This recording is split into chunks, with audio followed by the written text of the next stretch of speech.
Hi, this is Nancy Ralsma with On Point TV. I'm looking at you can see a lot of my junk up there. I guess I should tip my camera. I'll deal with it later. Maybe Bill will come down and rescue me. I have a new mic on today. My son bought me a new mic for Christmas, and he's going to be really upset that I'm wearing it as a lapel mic because I can plug in my Countryman mic, but I couldn't find it. So excuse me, Keith. I'm so sorry. I see people are here from Pennsylvania and Massachusetts and Virginia and North Carolina. And hi, Donna Seiler Stitches from Grand Rapids, Michigan. So I was rushing around today. I was going crazy trying to get ready. I'd already decided I was going to do this. I set you a time because I didn't have literally nothing else going on this week. And then my friend Donna Seiler decided that we should go to a quilt shop. So we went all the way up to a quilt shop called Delphine's up in Grayling. I think I got that right. Up in Grayling. Fabulous, fabulous shop. And if you want to see what Delphine's quilt shop looks like, you need to run over to Donna Seiler's Stitches. So Donna, and it's Seiler, S-I-L-E-R, Stitches. She is an embroidery expert, although she doesn't like it when I call her an expert. She's also a serger expert, and someday she's going to teach me how to thread mine again because it came on thread and I'm a little bit lost now. So just head on over there. We went up, and of course you know how alcoholics shouldn't really go to bars? Nancy really shouldn't go to quilt shops because it's really scary what I do. We've got Florida and South Carolina and Wyoming and Entra, you're not late. You're here. That's what matters most. Minnesota, and somebody is camping in Florida. It's funny because I was just Bill's watching a fish guy. Bill does fish tanks, and he's watching this fish guy named Corey, and he's talking about camping, and Bill and I are like, camping as in a Holiday Inn? Because that's about the extent of our camping. We're not big into being outdoors. I'm a farmer's daughter, but I really don't want to go camping unless it's glamping. And I did that once in Kenya. That's a whole other story. So today we are going to work on a couple of different things. I'm glad you're here too, Rita. All right. So today we're going to work on a couple of different things. And how these two different things started, I'm going to move this out of the way. It kind of grew. So originally, my cousin Timmy, who lives down in New Orleans, he had asked me to make him a quilt. And honestly, he's willing to pay to make me a quilt, which is really nice because, a lot of times people go, oh, will you make me a quilt? But they don't realize how much time and money go into making a quilt. Oh, my goodness. Yep, everybody's here. Thank you, guys. So Timmy said, yeah, he'll pay me to make him a quilt. He wants a king size. And then the kicker is he wants a double wedding ring. Now, if you watched my double wedding ring episodes that I did, I don't know, a year or so ago, and I think I put down in the description the link to them. Okay, Lynn is saying that she likes camping with bells and whistles. Yes, that's how I like to camp. So Timmy decided that he wanted a double wedding ring. If you watch that video, you will see the very first thing I say is, I love making double wedding rings, but double wedding rings are not a weekend quilt, and they are not something that you make for somebody that you don't really love very, very much. If you've ever received a double wedding ring quilt from somebody, that means the person that made you loves you more than you can even imagine, because they're not easy. Now, my video, I think, is pretty easy to follow, and Quilting for the Soul, first time watching from Mississippi. My brother lives in Mississippi, Olive Branch, Mississippi. Never been there, but I'm sure it's fabulous. So I decided to make Timmy a quilt. So with the double wedding ring, what he said is blues, greens, yellows, not one any favorite.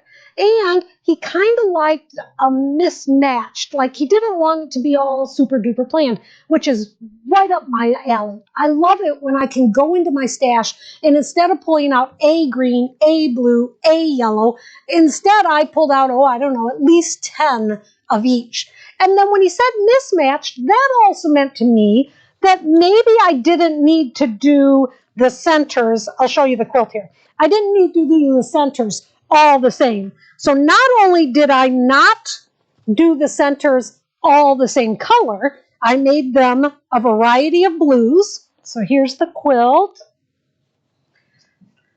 All right. So you see that I'm using lots of different blues, lots of different greens, lots of different yellows.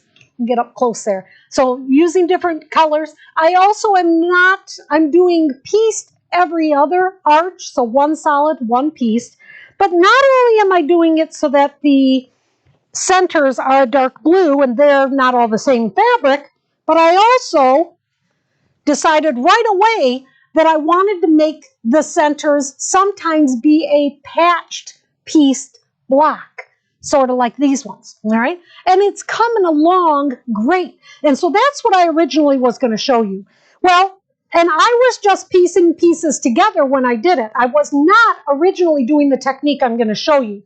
But let me tell you why I decided to do the technique that I'm going to show you. See this dog behind me? This is from, oh my goodness, Colorworks. Here it is. All right. So a couple of weeks ago, I did a live there. I don't know if it's backwards or not, but I did a live doing this quilt. And I made this quilt for my daughter-in-law, and it's one of the ones that you actually saw in the, is that right? Yep, okay, that's right. That you saw in the slideshow, and she loved it. And it had, like, the top dog was a light-colored dog because her dog is a pit bull that's a light-colored one, and then it had a cat on it. And I gotta tell you, this video went crazy. I mean, it was like 30,000. And I haven't had a 30,000 view live video since the masks. And when I did the mask, that's a whole nother thing. And we're going to talk about going on to YouTube here in a little bit. So after I made the video, now during the video, I showed you, this is not my pattern. This is Colorworks pattern, and color is spelled COLOURWERX. So yeah, try to figure that one out. And honestly, I knew that this gal had patterns. That's all I knew. What I didn't know is she actually has a YouTube channel, and her YouTube channel is really very, very nice. So if you have not jumped over there, and oh my goodness, we have somebody from Russia or Ukraine, and I'm not sure which, but the comments here are all in, wow. So I need to quit looking at that so that I can actually concentrate. So I went onto her YouTube channel. It's very, very nice. And in the process of watching, so I'm like, well, how did she do to the dogs? Because I'd never watched the channel. I did the dogs the way I did it. And I told you I was doing it different than the pattern, which is fabulous. I think if somebody took my pattern and did it a different technique, I'd be okay with that. Well, I watched some of her other videos, which FYI are very well done. You really need to jump over to her YouTube channel and just kind of, you know, take a look at them.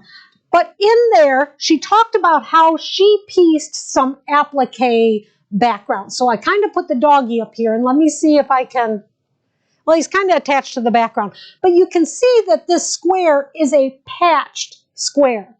And so when I saw that, I was like, awesome. That's how I want to do the centers for the double wedding ring. So it can be done like this for an applique. So I just put one of my leftover dogs from the Colorworks design, which I thought was so super cute. And I decided that I now would start doing her technique for the double wedding ring. And so this is what they're kind of looking like. Let's go overhead. All right. So you can see how the blocks are just kind of pieced. Now, when I did them originally, it worked, but it was actually harder because I was piecing larger sections and then folding them and cutting them. So this technique worked better. So I decided I was going to make it this way, but before I did that, I went on to Electric Quilt, and on Electric Quilt, I designed this quilt, and that's what made it possible for me to send it to my cousin and say, hey, Timmy, how does this look? And he was like, I love it. Great, go for it. So I started with that because in Electric Quilt, it's not done with the rings the way I normally do it. I considered piecing it the way that, let's turn that straight, there. Piecing it the way that Electric Quilt would have me piece it. And that would be as a block. So you're doing the curved piecing, so yes, you do still have to deal with curved piecing, but you don't have to deal with the rows. And when I say deal with the rows, that means that you're going to, I'm echoing on 2. I only have one microphone, so I'm not sure how I can be echoing. I don't want you to hear an echo, though. Let me see if I can change anything else. This is my, that's my one. Okay, so hopefully I'm not echoing anymore. Please, Mary, let me know if I corrected that. So this was the block if I decided to make it that way from electric quilt. I hated it. I really, really hated it. Yeah, I still had to do the curves, and yeah, I wouldn't have to do the curved rows, which reference my double wedding ring. Then you'll be able to see what I mean by piecing the rows. So I decided I wasn't going to do this, and I was going to go back to my traditional way of doing a double wedding ring. And so traditionally, this is what I use. This is the John Flynn templates. Now, when you watch my video, you'll know that I talk about the John Flynn templates, but I do not do the John Flynn technique for piecing the arches. So his arches are pieced. He cuts strips. He sews a seam. Then he goes back, and on every seam, he cuts them into sections. I'm going to go one more page. And on every seam, he sews an additional seam to get that archiness, all right? I did not care for that technique. Now, John Flynn is fabulous, and his templates are fabulous. His patterns are fabulous. I believe his website is johnflynn.com, although the book and the templates you can get on Fireside Quilts, like all the other things that I talk about. So I use the John Flynn templates. So they're all in here, and that's what I actually use. So you're going to want to reference the video from before that I did. So Bill wants me to hold on a second. When you're showing the book. When I'm showing the book. The writing's all backwards. Okay, just read backwards then, okay? Because I don't think I know how to change that. So, but it's my left hand and my right hand, so that's right. This is my left, this is my right, this is my Wonder Woman. Everything is good, right? Okay. Oh, Donna says the audio is better now. I had to turn off those other mics and just have this mic on, so the overhead was picking up some audio. So Bill's supposed to be monitoring that. So instead of doing the John Flynn technique or doing the double wedding ring, the way that you might do it in an electric quilt, although I loved having an electric quilt for doing the colors and playing with what I wanted to do for Timmy, I did go back to do it in my own way. And I got to tell you, I've never made a king size. This thing is huge. I am enjoying it very much. I'm also enjoying it because Prime Video, Prime Video just started showing all of the Harry Potters. So I'm binge watching all the Harry Potters because I've never watched them before. So it's been kind of fun. So I'm working on the double wedding ring. So this is how it works using that technique for the pieced backgrounds. I got to move this out of the way. Here's a couple that I've done. All right, let's get these out of the way. And let's start with, got to go under this, zoop, to this. All right, so the idea is you're going to start with squares. Now, I highly recommend that before you cut them into squares, that you pre-size them. So take some Mary Ellen's Best Press and size them so they're just a little bit stiff, not super duper duper stiff, but so that they're a little bit stiff, because all of these edges are going to be done with bias cuts. And so you just kind of want to avoid that a little bit. More North Carolina. All right, so when you take your fabrics, I've got 4 fabrics, so I'm going to do 3 cuts. You're going to take the fabrics and stack them right sides up. So I've got 4 fabrics, right sides up. Now the fun begins. Now you take your ruler. Whoops, I guess I'm going to need a rotary cutter too. Let's go over here. I got one of those. Trust me, I got one. All right, so now you're going to make some cuts. So the first cut, you don't want it to be too close to the edge. Let me go up. Nope, come down a little bit. There. You don't want it to be too close to the edge. So I'm going to take it like it's in the middle. There. It's in the middle of this edge and kind of off the edge here. And I'm going to make a cut. Easy peasy, right? Now move this out of the way and make another cut. So I'm going to turn it so that I'm not playing Twister with a sharp object. And I'm going to cut this way. Again, not too close to the edge. Be sure that you don't get too close to the edge. All right. And then I'm going to turn it, and this is the edge that I just cut, the line that I just cut. I want my next cut to come from there. So I'm going to turn it and do another one, maybe, yeah, I can do it that way. Every time it's different. I guess the idea is that you make it different. How you do it, how you want them to be, that's totally up to you. So now let's put it back together. So it looks like a square. There's my top. I'm a little bit crooked. There we go. right? So now it looks like the square again, right?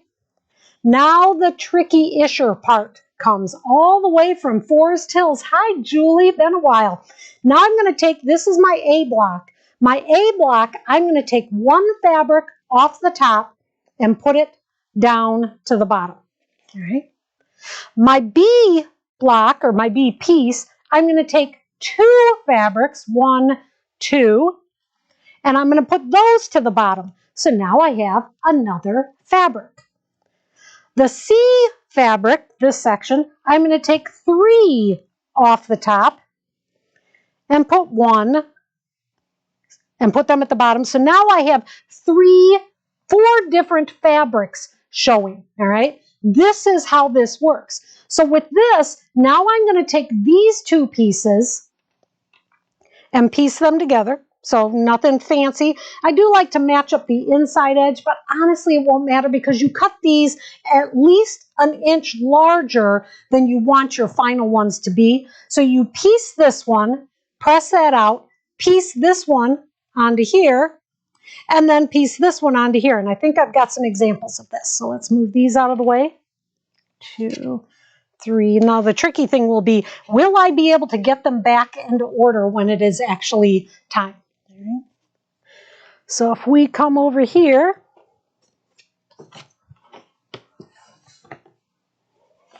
all right, so the idea is that I have, let's move it away so that you're only seeing one at a time. That might be more helpful.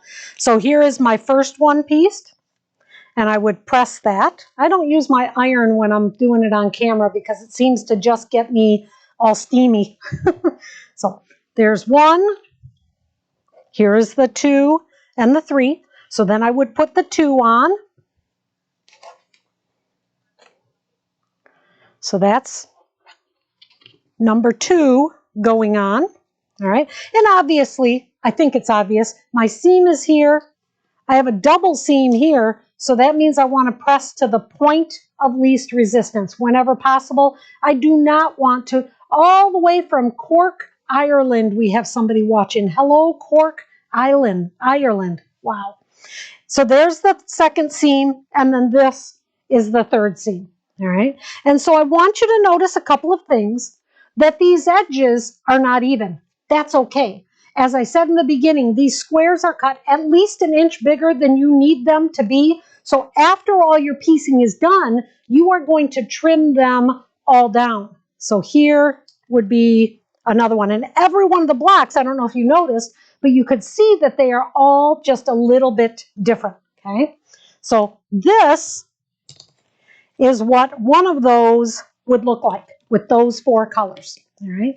He's a little bit wonky on the edges. That's the way I want it to be. That's cool. Now I'm going to take my John Flynn template. Now on the back of the John Flynn template, I'm going to put some 505, and that's probably backwards, but 505 backwards is still 505, right? So it's the 505 that's a temporary adhesive spray. It's the only adhesive spray I like for basting, and it also works for this. So anytime I'm cutting out odd kind of templates, I'll spray it on the back of it so that all, there's a little bit sticky all the way to these little legs.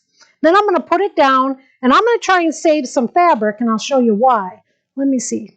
I will put him down here. Nope. Yeah, no. See, I don't know if you can see, but there's a seam right there, and I don't really want to piece that seam on the curve when it comes time to piece this. And then I'm going to cut, always trying to use a smaller than, like I would not use my 60 millimeter rotary cutter for cutting these because I want to get on the inside of this. So I love using a 45 and a 28. And in the original video, I have an Olfa 28 millimeter that they don't make anymore. So now I've got myself an OmniGrid one. All right. So now that is the center. And I can just very gently peels right off. So now I have a new center for one of the blocks in that king size double wedding ring. I've got a couple of different ones here. And then also some of those leftover pieces, I'll cut the melons out of that. So this is what's going to have the arches go on either side. So everything will be a little bit, you know, mismatched, as Timmy was saying. He said he likes mismatched. So I was like, all right, I can do mismatched. That's something I'm really, really good at. So that's what one of the melon sections will look like. So as I was saying, that was supposed to be the video. I was going to just do that. But then I started thinking of some other cool things that I could do. And I was really excited, partly really excited because that meant I got to use some of my painted fabrics. If you've never watched any of my painted fabric videos, I love watching those. I'm going to show you how to get to those on YouTube. So when I started thinking about that, that got me really excited. What could I do using my painted fabrics using this same technique? So that's where the new pattern comes in. So, doop, doop, doop, doop, doop, doop, doop. All right. So I've got a new pattern. And I was talking about that Donna stole me away and took me Liverpool, UK and Canada. Wow. Hi, guys. Everybody's here today. This is very nice. So and this is backwards, so don't know how to fix it, but we're not going to worry about it. I'm going to tell you what the words say, and then you'll know. So I went to a shop yesterday up in Grayling, Michigan. Yep, there it is. Somebody just said it. She shopped there when she's visiting friends with Gaylord. Gaylord, I said Grayling before, didn't I? Thank you very much. Zerilda? Oh my goodness, Australia. So that's where I was at. Fabulous shop. And like I said, if you go to Donna Seiler Stitches, you can see where we were at. So I didn't get my pattern done. So earlier today, I was going around crazy trying to get the pattern done. So those of you that are currently Quilt Addict members, I will be sending you this pattern tomorrow morning once I get a little bit of time to breathe. Quilt Addict members on the membership are the ones that always get an e-copy of every pattern that I have come out. So this one's ready. That means that I'll be sending that pattern out. They also get, like, I go through my books and stuff too, so they've already gotten all of those too. The other memberships, the first one is the beginner, and that's pretty much just to keep me on the air. So it's $5 a month, and that means that I get to do this instead of working at an office. Thank you, thank you, thank you. And the second level is the designer level, and that's when we learn more and more about the electric quilt designing program, and then the Quilt Addict level. So Quilt Addict people, I will be sending you this tomorrow morning. But this is the pattern for the next 2 quilts that I'm going to talk to you about. So this is some of the fabrics that I paint. And I got to tell you, it's super duper fun. Ask Georgia. Georgia will tell you how much she loves doing the painting fabrics. It is really, really fun. So here is just, let's see, so you can see the whole things. Next time I do a painting on fabric video, I am going to show you how I did these little flowers on here. So I'm taking 4 fabrics. Also, this one will be on the next one. 4 fabrics. I'm sorry, 5 fabrics. 5 fabrics. 4 and 5. And like I said, these are all ones that I painted myself, which means they really, because they've got that little bit of paint on them, I find that I really do not have to have these spray size. So I don't spray size my painted fabrics. But if you were using just a collection of commercial fabrics, I'd recommend that you spray size them first. Now these are my large scale fabrics. These are ones that I use my 12 by 12 plate for. So these pieces of fabric are actually quite large. They are, oh my goodness, 12 inches. Well, for this block, the block that's hanging behind me here, these finished 11 inches. So I'm starting with a 12-inch piece of fabric. And OmniGrid is probably showing backwards right now. So starting with a 12-inch piece, knowing that the outside edges are going to be trimmed off, it's okay that I've got a little bit of white on there, a little bit of that, where it's not painted. That's going to be way okay, not a big deal at all. Okay, going to turn that. Now I'm going to put it right into my 12 inches. I've got my OmniGrid 15-inch. Ooh, there is a pin on my cutting table. That's a disaster just waiting to happen. There. All right. Now, because I've got my 15-inch ruler, I can probably do my cuts with this. So now I'm going to make those side cuts. Okay? So just like when I was doing it with the 4, I'm going to just start with a random cut, random every time. Then I'm going to go to a second one. Let's go maybe over here. Okay. Oh, you know what? Now that I think of it, the quilt behind me actually has only 4, but I thought I was going to show you with 5. And then the last one will have 5 also. 3 and then 4. So if there are 5 fabrics, there are 4 cuts. If there are 3 fabrics, if there are 4 fabrics, there's 3 cuts. If there are 6 fabrics, there's 5 cuts. So I think that you should be getting the correlation there. However many fabrics you have, minus 1, and then that's how many cuts you're going to make. There and there. Okay, let's scooch that over. All right. So now I have my 5 fabrics stacked up right sides together, and I have made, because I have 5 fabrics, I made 4 cuts. So just like before, the first cut, I'm going to take the top fabric and put it underneath. Then I'm going to take my second cut. Here, I'm going to take 2 fabrics and put it underneath. Oh, I love, love, love that fabric. Now I'm going to take 3 fabrics. 1, 2, 3. Put them underneath. And the last one will be 4 fabrics, putting the 5th one on top. So every one of the placements is a different fabric.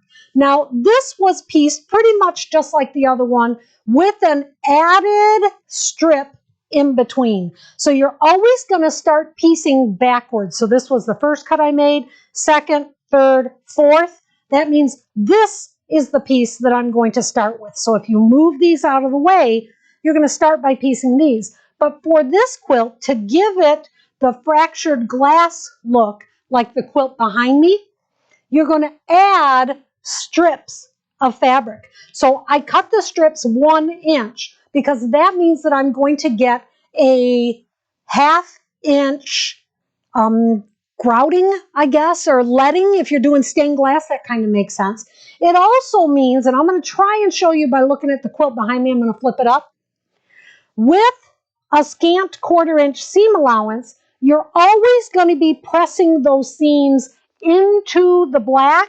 So here you can see the black, but on the back, you can't see it because those 2 seams actually butt right together, which also means that your block does not get as small as when I did the block for the double wedding ring. So you can see how that all just, it looks like just one piece of fabric. You can't see the black that's underneath there. All right. So you're going to take this and you're going to piece it. So I would take these 2 first. I would take and piece a strip of black onto this one, press that one over, and then add that.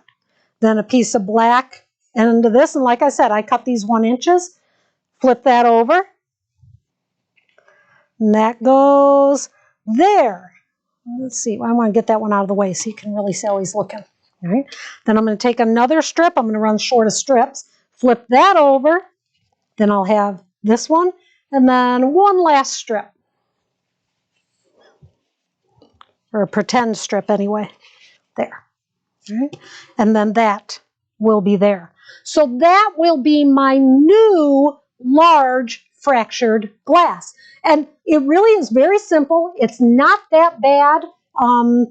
Piecing it, it just, takes, the hardest part is not getting confused, being sure that you have all of the number 1 fabrics, then all the number 2 fabrics. So generally speaking, when you see me teach, I'm all about chain piecing. I get one going after another, and I'll get, the whole quilt going, just one big, huge chain piece.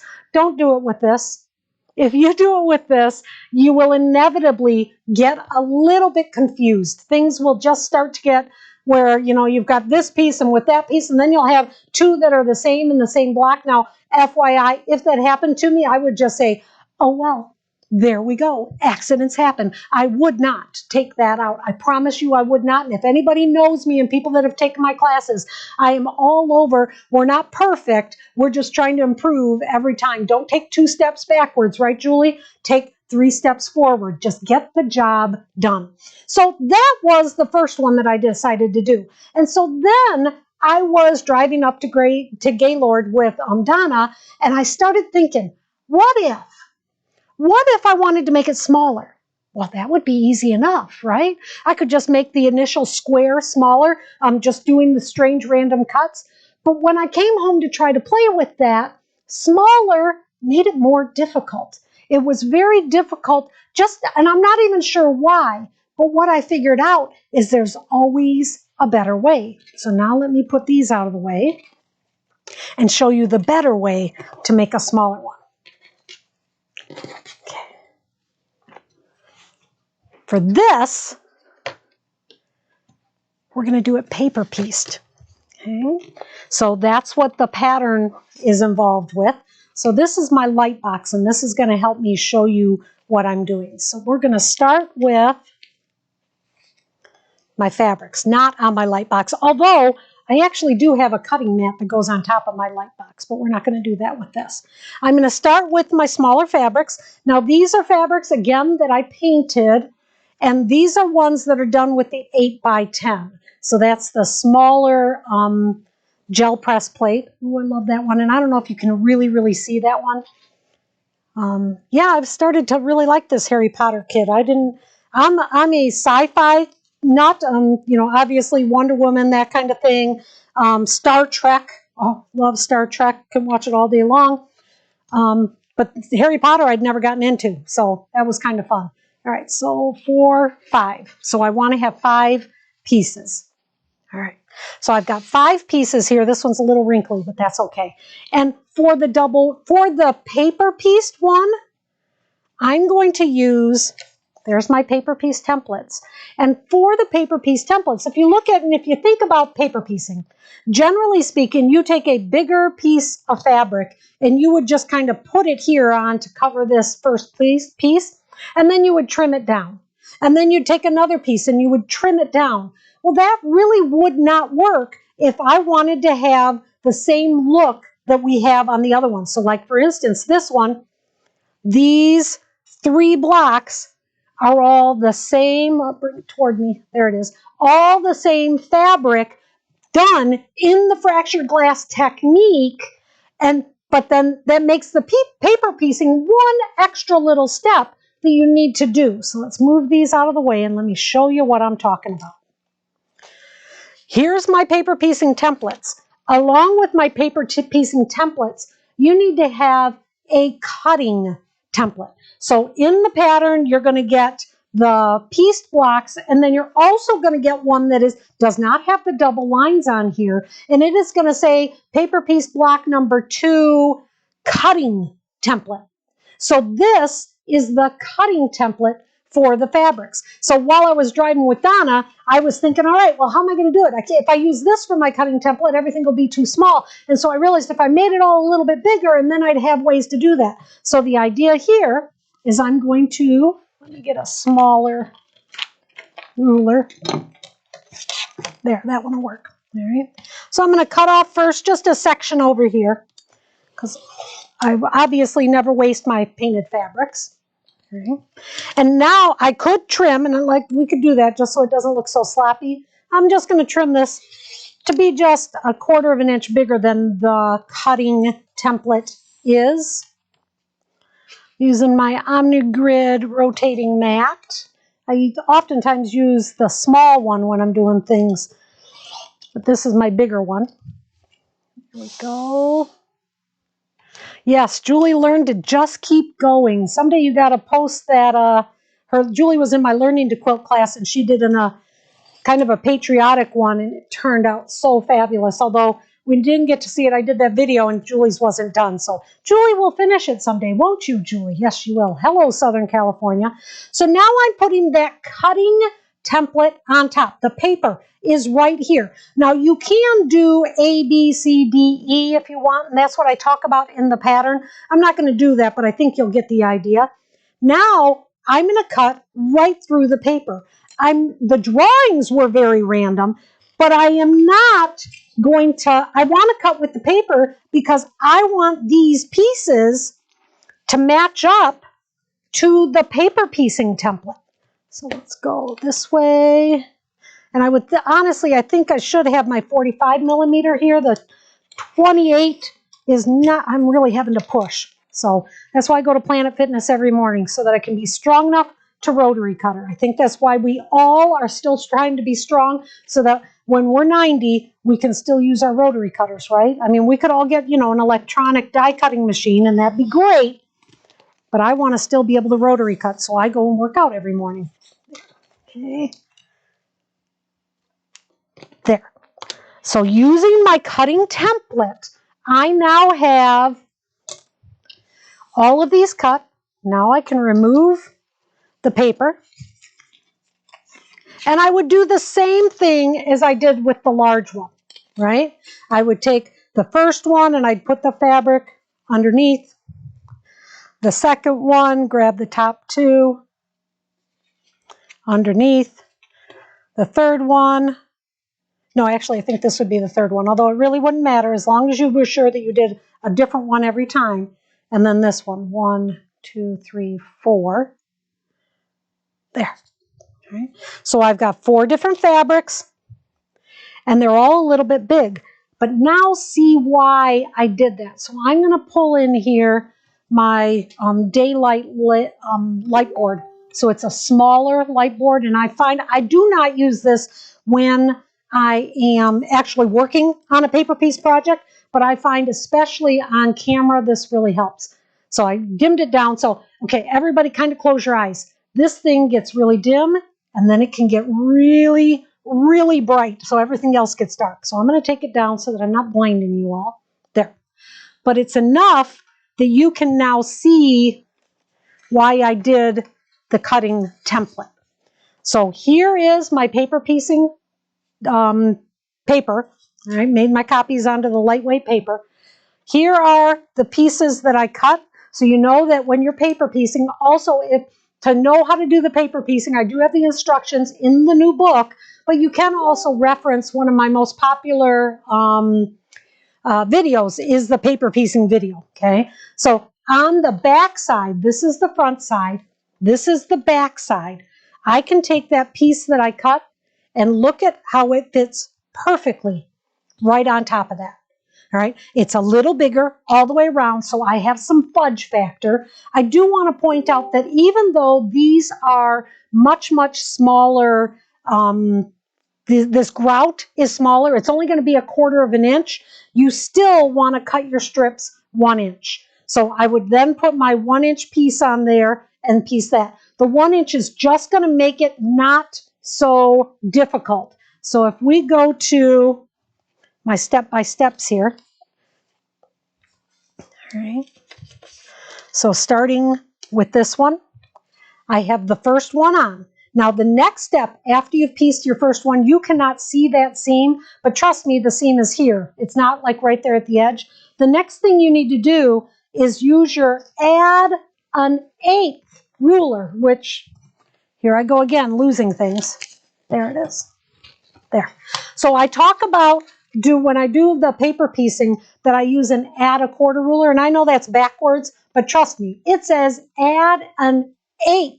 So instead of the 1/4 inch seam allowance that we traditionally do for our paper piecing, these little grout seams only finish 1/4 of an inch. If you do 1/4 of an inch, you're going to end up sewing on a seam that's sewing on a seam, and you'll end up with 4 layers. So instead, anytime you're doing something with a miniature-ishness, that's a good word, isn't it? Use your add an 1/8. So these are all from CM Designs.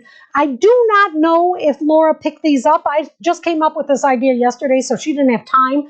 But this is the new add an 1/8 plus, and if you were to email Laura at firesidequilts.com, she'd be able to get this for you. This is the new design also. I don't know if you can see that.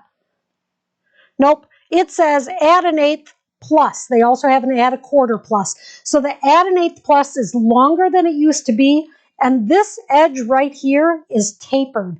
So in the paper piecing video, I talked to you about using a piece of cardboard to do the folding, and I'll do that in a second. With this new tapered, you don't need to do that. So let's bring in my cutting mat for my light table. All right. So I've sewn on this line. I'm going to fold back, whoops, on the line. I'm going to now use my add an 1/8 seam So this is just an eighth. Add an eighth seam, not the 1/4 of an inch. This is a smaller quilt. Now, some people are going to worry that the 1/8 of an inch will not be a secure enough seam. Yes, it will. It will be, because applique is all done with the 1/8 inch seam allowance, and it lasts forever and ever. All right. So now I'm going to press this over. That's what my first piecing looks like. Now I'm going to take and fold on the next sew line, and that's where this little tapered edge comes in. If you place that tapered edge on the line, and I'm trying not to get my head into the video, then you can fold back on the tapered edge, pull the ruler out, place it down, and make your cut. And now I would be ready to piece on my next section. And that is this one, which FYI is probably the oddest one in this particular configuration. So I'm going to place that on there. Now what I want you to notice, if I move the cutting mat, there we go. All right. You see the outside lines here? When you are placing this piece that is cut the shape it needs to be, but larger, look at how it comes all the way over to the 2 side lines. So that's why I have in the pattern the paper piecing template and the cutting template. So I would now sew on that line, which is going to get me there. And then onward and upward we go. So that we're doing this, you know, here's this big piece, then the next one, I get to here. Now when you're here, sometimes it's going to look a little bit odd when you go to, I'm going to fold back on this line.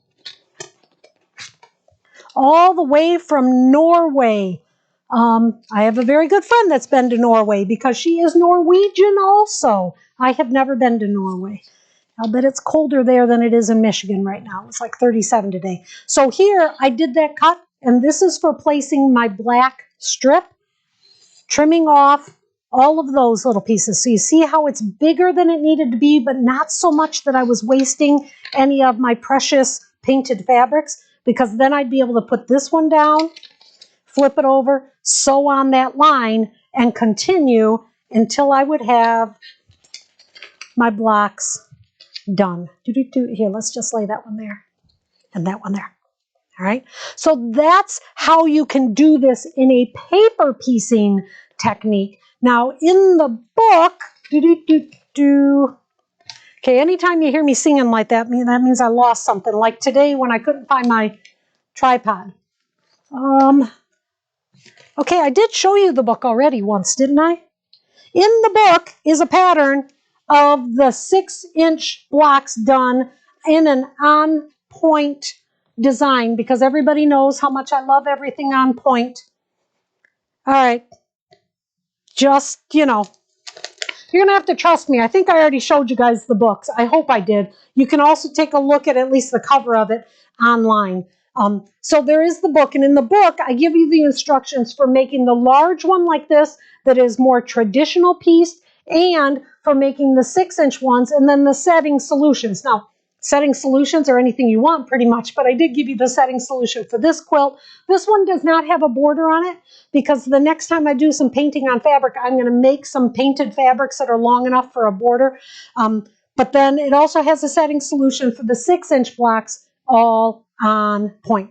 So there you go. I got through it. 4 different things that you can do with this kind of paper piecing technique. Now I do want to take you, because I talked about a lot of the different videos. I'm going to see if this will work.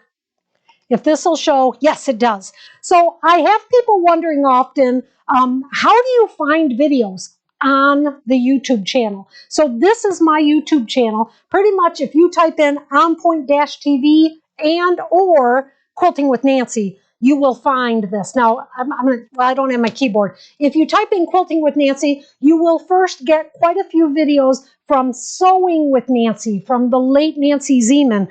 She had that PBS show that was so fabulous for so many years, and she passed away a couple of years ago.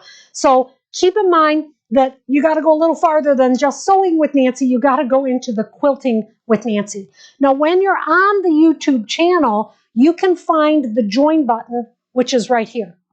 That is how you can find out more information about being a member. So beginners $4.99, and it tells you here all the things that you get at the perks that you get for all of the different levels. So that's just something for you to consider. But what I really want to show you are these buttons here. Videos. If you click on the videos button, you will see, this is us right now, that this video is in process, and then you'll see the last few videos that we have done. So Teresa just posted one of the Sunset Over Dublin. That's one of my newer books, and the different techniques that I'm teaching there. Here's that funny little dog that I did last time that you saw. That's the one from Colorworks, and oh my gosh, it's gone a little bit crazy. And as you go, when you're looking at these, come over here to the side and look at the sort by. When you get to the sort by, you can go to the oldest ones. So if you're interested in doing the learning to quilt, that all starts in the very beginning. So these are all from 5 years ago, all right? So these, or you can sort it by the most popular, and I mentioned that, you know, there's the face masks. So if you didn't know about the face mask video, it's there. And the second most popular video I have is the paper piecing video. So you can go right there to do more about the paper piecing. I did include a link below, and if it's not there, I'll be sure to fix it. But that's how I paper piece. And then a couple of other really popular ones going down. And as you go down, you'll see all, you know, the most popular. This guy, he's making his way up. He's going to inch his way on up here to some of these other ones. So then you go to playlists. So videos are where you can find the individual videos sorted by new, by old, or by popular. Then you go to the playlist. Now the playlist is where you get to see a little bit like everything about that particular technique. All right. So this is all about threads. I have done at least 6 videos on threads. Yep, I'm a little bit obsessed if you didn't know already. This one is one I'm going to air later. I can't air that one right now. So the Great Basics, that entire series is right here in the playlist. So go on down, take a look at these, and the one that you're going to look for today is the double wedding ring. So over here, that has 5 videos for the double wedding ring. And I had somebody ask me about the pin cushions. There is a video on my pin cushion so you can see how it's made, and then contact me if you're interested in buying it. All right. So I just wanted to show you that so you know how to find things on YouTube, because it can be really confusing. I get confused all the time. I never know where all my videos are. They're out there somewhere. So, and also don't forget to hit the notifications bell. Some people say, I've subscribed to your channel, but I don't see the notifications bell. So let me show you. Let's go back to that monitor. I'm going to go to one of my good friends, Barb at joggles.com. So on her website, you can't see it on mine because I'm the creator of that website, but here on hers, you can see I've already subscribed. And then this little bell over here, if it's not ringing, if it's like got a crisscross through it, that means I'm not going to know when Barb puts a new video out, and that would make me very sad.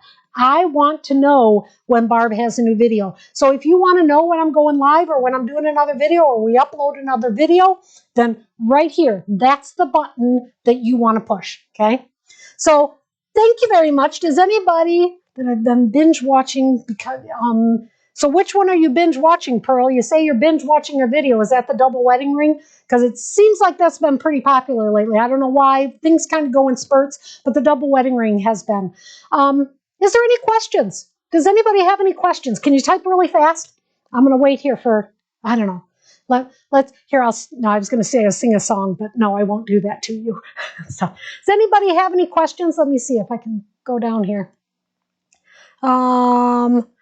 Yep, Julie says, leave it. Nobody's going to notice. Just learn and keep going. Yep, don't take, it's that, you know, quilting should not be like climbing a sand dune. When you do a sand dune, and I climb sand dunes with Athena, and if you don't know, Athena is a dwarf, so dwarfs and sand dunes really don't go together. So usually I'm in the front dragging her up it, but it's always like, you know, 4 steps forward, but really you went back 3, and then you're trying to go forward. That's not what we want quilting to be. We want quilting to be a forward motion. We want us to always be learning and improving as we go and inspiring each other and encouraging each other. That's one of the really unique things about quilting. Yes, there's quilting competitions, but this is not a competitive sport.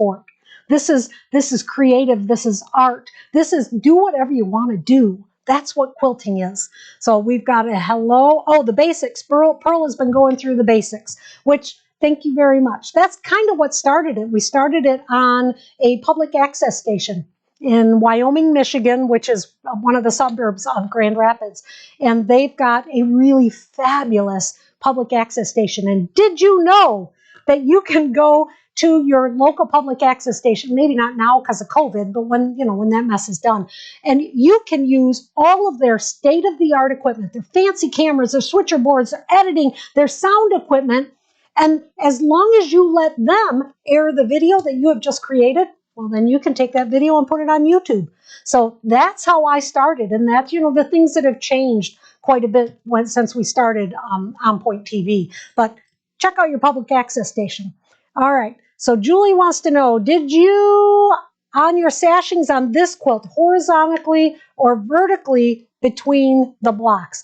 On the quilt behind me, because it's only 3 wide and 4 long, and I've got that big ironing board, that big board, I actually did them between, I guess technically I'm looking at it and it's horizontally, but when this quilt is done, it would be vertically. It really doesn't matter which way you do it. It does make more sense, or it's more confusing, not makes more sense. It is more confusing when you're doing it on point. So when you're doing a design that's on point, and I wish I could find it. You know what? I'm going to go over here a second because I do want you to see it. Hey, you guys are seeing exactly what I'm seeing now. So this is how I drew that design. At least I think you are. All right, this is the 6-inch one on point. So this is the design that is in the book, 3 different blocks, and then it's on point with the setting triangles and stuff, just like I always do. So this is electric quilt. If you've never done any electric quilt, now is the time to give it a try.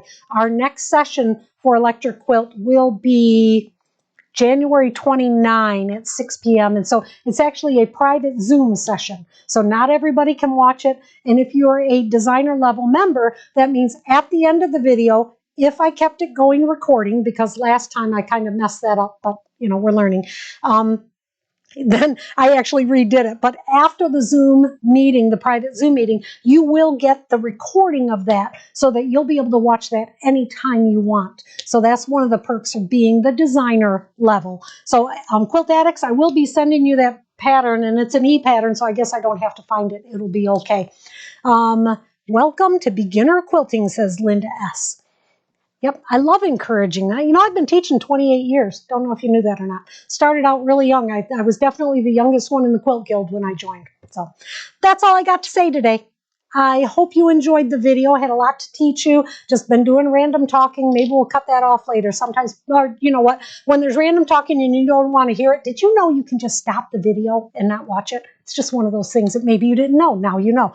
I wish you all to have a wonderful rest of the day or evening and a great weekend. I get to sew all weekend long. Bill's working on Saturday, which is a good thing. And then it's also a good thing because that means I get to just sew all day long. I wish you